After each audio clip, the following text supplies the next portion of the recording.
تشعت قنبت لا تعرفتم يا أبو النبي عملاك أبو النبي عملاك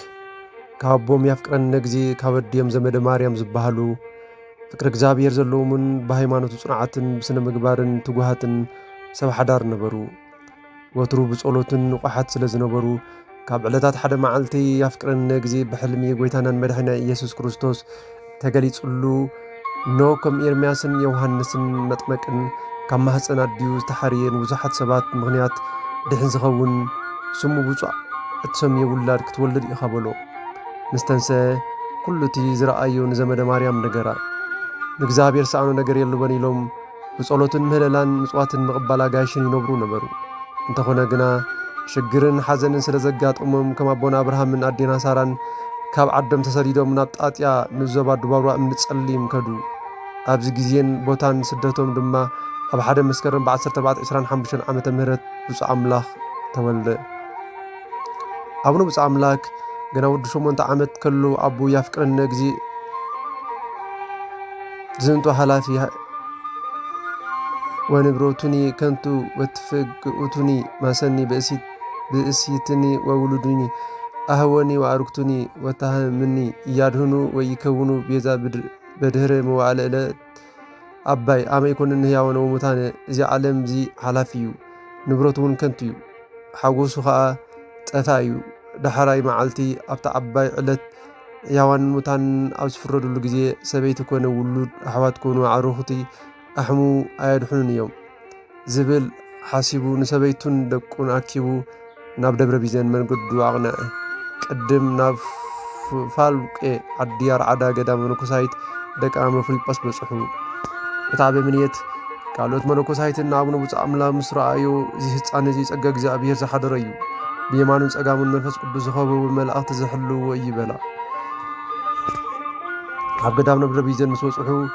እቲ ግዜ ኣብ እምነት ኣባ ሰረቀ ብርሃን ብዛዕባ ዓላማ መምጽኦም ሓተቶም ያፍቅረን ግዜ ከዓ ንሕና ሃብቲ ዓለም ደሊና ይመጻናን ካባኻትኩም መድኃኒት ነፍስና ዝኾነልና ነፍሲ መንኩስና ኢና እንደሊ ቦሎ ኣባ ሰረቀ ብርሃን ድማ ያፍቅረን ግዜ ሓሙሽተ ደቁን ግብረ መንኩስና ጥሜትን ጽምናን ዕርቅን ኩርዓት ርእስን ዘሎም ከቢድ እዩ እዞም ደቅኻውን ንኣሽትዮም ንስኻውን ናይትኽእሉን ኢኻ ምስ በልዎ ያፍቅረን ግዜ ነቲ ኣቐዲሙ ዝረአዮ ሕልሚ ነገሮ አባ ሰረቀ ብርሃን ድማ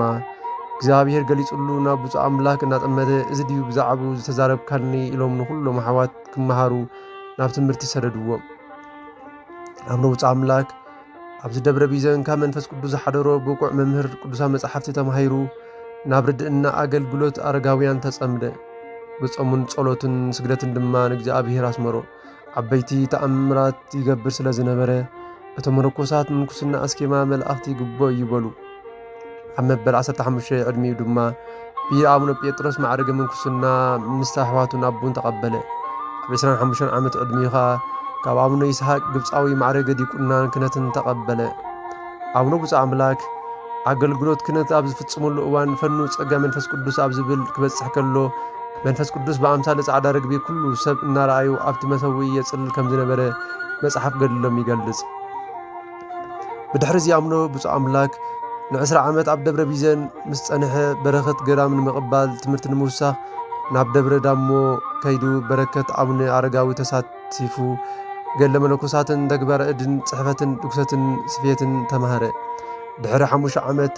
ትምህርቲ ወዲዩ ናብ ዓዱ ተመሊሱ ኣብ ዝሕዲ ዘሎ ደብረ ኮራዱ ንህዝበ ክርስቲያን ትምህርቲ ሃይማኖት እናሰበኸ